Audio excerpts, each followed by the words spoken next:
ជាបឋមនាងខ្ញុំសូមគោរពជម្រាបសួរទៅដល់លោកពូអភិបាលរងស្រុកលោកមេឃុំលោកនាយកគណៈអធិបតីភ្ញៀវកិត្តិយសនិងសិស្សានុសិស្សដោយក្តីរីករាយបំផុតជាកិច្ចបន្ទាប់នាងខ្ញុំសូមលើកឧទាហរណ៍មួយដែលនាងខ្ញុំសូមលើកពីចំណុចដែលនាងខ្ញុំបានសិក្សាកន្លងមកនៅក្នុងសៀវភៅមុខវិជ្ជាសិលធម៌ពលរដ្ឋដែលនាងខ្ញុំបានសិក្សាកន្លងមកដែលមានចំណងជើងថាចំណងទំនាក់ទំនងជាមួយអ្នកដទៃមេរៀនទី1ដែលមេរៀននេះគេបានបង្រៀនឲ្យយើងចេះគោរពអ្នកដទៃចេះគោរពអ្នកដទៃនិងប្រកាន់ខ្ជាប់នូវភាពសុចរិតភាពស្មោះត្រង់មិនមើលងាយមិនលួចបន្លំនិងប្រកាន់យកយុត្តិធម៌តាមរយៈសកម្មភាពដូចតទៅការប្រកាន់ខ្ជាប់នៅអេរិយាបថវិជ្ជមានធ្វើឲ្យយើងក្លាយជាមនុស្សដែលមានតម្លៃការមិនមើលងាយមិនគំរាមកំហែងមិនប្រើប្រាស់អំពើហិង្សាការប្រកាន់ខ្ជាប់នៅសច្ចភាពមិនភូតកុហកភាពស្មោះត្រង់ជានិច្ចមិនជិះជាន់និងមិនកេងប្រវ័ញ្ចការប្រកាន់ជាប់នៅព្រហ្មវិហារធម៌មាន4គឺមេត្តាករុណាមោទិតានិងឧបេក្ខាភាពមិនឆាប់ខឹងឆេវឆាវមិនចចេះរឹងរូសមិនអាត្មានិយមពេលដឹងខ្លួនខុសត្រូវទទួលកំហុសនិងសារភាពជៀសវាងថ្ងៃក្រោយនៅកំហុសខុសឆ្គងទាំងនេះការមើលឃើញពីភាពសំខាន់របស់អ្នកដទៃមិនអាត្មានិយមមិនធ្វើតាមតែអំពើចិត្តរបស់ខ្លួនភាពមិនអួតអាងមិនបង្ហាញអាការៈមួយដែលខុសឆ្គងឡើយប្រសិនបើយើងក្រឡេកទៅមើលរឿងកូឡាប៉ៃឡិនជាប្រភេទរឿងអសរសិល្ប៍បែបទំនើបប្រឡំលោកមនោសញ្ចេតនា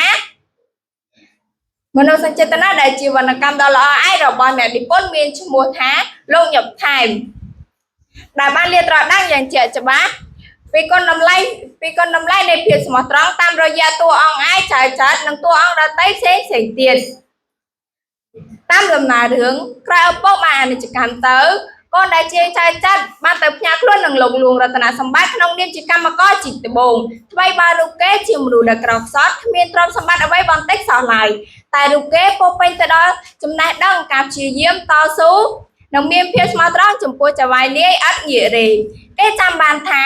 នៅយប់មួយក្រោយគេត្រឡប់មកពីស្រុកសង្កែមានក្រុមចៅមួយក្រុមបានលបវាយប្រហារដែលជាគ្រោះដល់អាយុជីវិតប៉ុន្តែចៅចាត់បានតស៊ូបដូរជីវិតប្រយុទ្ធប្រឆាំងជាមួយនឹងក្រុមចៅដោយអង្គឯកក្លាហានដោយអត់រត់គេចអ្វីសោះឡើយដើម្បីការពារមនុស្សជាទីស្រឡាញ់គឺនាងខុននារីនិងលោកលួងរតនសម្បត្តិរហូតដល់ត្រូវគ្របកំភ្លើងស្ទើរតែបាត់បង់ជីវិតខ្លួនឯងថែមទៀតផងដោយសារតែគុណសម្បត្តិដ៏ថ្លៃថ្លានេះហើយទើបធ្វើឲ្យលោកលួងរតនសម្បត្តិបានតែងតាំងចៅចាត់ជាអ្នកកាន់បញ្ជីនិងអ្នកត្រួតពិនិត្យត្បូង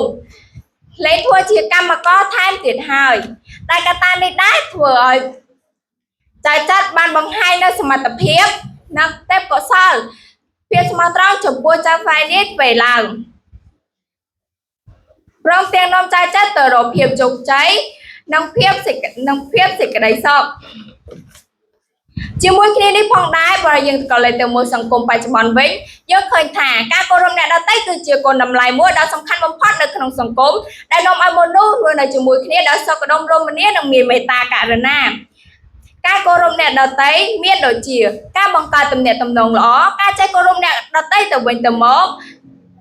ស្រឡាញ់និងទុកចិត្តលើគ្នាការបង្កើតទំនាក់ទំនងល្អក្នុងសង្គមការចេះគោរពអ្នកដទៃទៅវិញទៅមកកាត់បន្ថយការឈ្លោះប្រកែកនិងប្រើអំពើហិង្សាសិលធម៌ល្អនិងការអប់រំល្អអ្នកដែលចេះគោរពអ្នកដទៃគឺគេតែងសង្កេតឃើញថាជាមនុស្សដែលមានចរិតល្អនិងមានវប្បធម៌ការងារនិងការសិក្សាជោគជ័យការគោរពលោកគ្រូមិត្តភ័ក្តិអ្នកគ្រូឬមិត្តរួមថ្នាក់នាំឲ្យការងារនិងការសហការទទួលបានលទ្ធផលល្អប្រសើរការទទួលបានផលត្រឡប់មកវិញ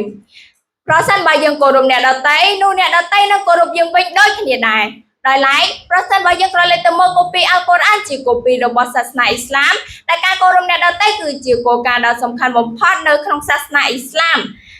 អល់ឡោះបានណែនាំឲ្យមនុស្សមានសីលធម៌ល្អមានការតស៊ូព្យាយាមស្រឡាញ់និងចេះអត់ធ្មត់មិនមើលងាយអ្នកដទៃ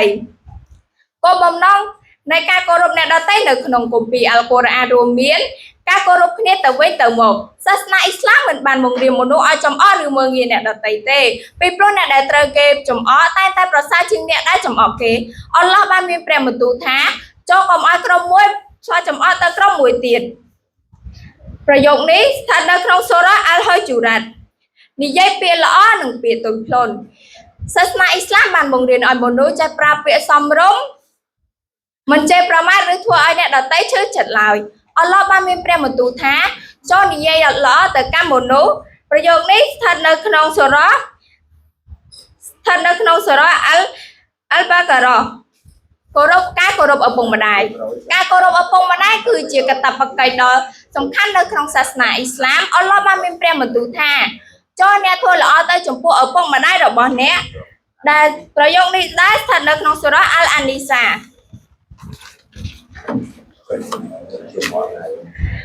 គោរពអ្នកជិតខាងនិងសង្គមនៅក្នុងគម្ពីរអល់កុរអានគេបានលើកទឹកចិត្តឲ្យយើងចេះជួយគ្នាស្រឡាញ់និងរស់នៅជាមួយគ្នាដោយសន្តិភាពគុណតម្លៃដែលទទួលបានរួមមានការបង្កើតសន្តិភាពក្នុងសង្គមការស្រឡាញ់និងទុកចិត្តលើគ្នាបង្ហាញពីសីលធម៌និងជំនឿល្អទទួលបានពរជ័យពីអល់ឡោះសរុបមកគម្ពីរអល់កុរអានជាគម្ពីររបស់សាសនាអ៊ីស្លាមដែលបានបង្រៀនថាការគោរពអ្នកដទៃគឺជាគុណធម៌មួយដ៏ខ្ពង់ខ្ពស់ដែលជួយឲ្យមនុស្សរស់នៅជាមួយគ្នាដោយសុខដុមរមនានិងមានមេត្តាករុណាជាចុងក្រោយនេះខ្ញុំសូមថ្លែងអំណរគុណទៅដល់លោកអភិបាលរងស្រុកលោកនាយកដែលបានស្ដាប់អត្ថបទនេះខ្ញុំយ៉ាងយកចិត្តទុកដាក់នៅការបកស្រាយមេរៀនខាងលើនេះសូមអរគុណ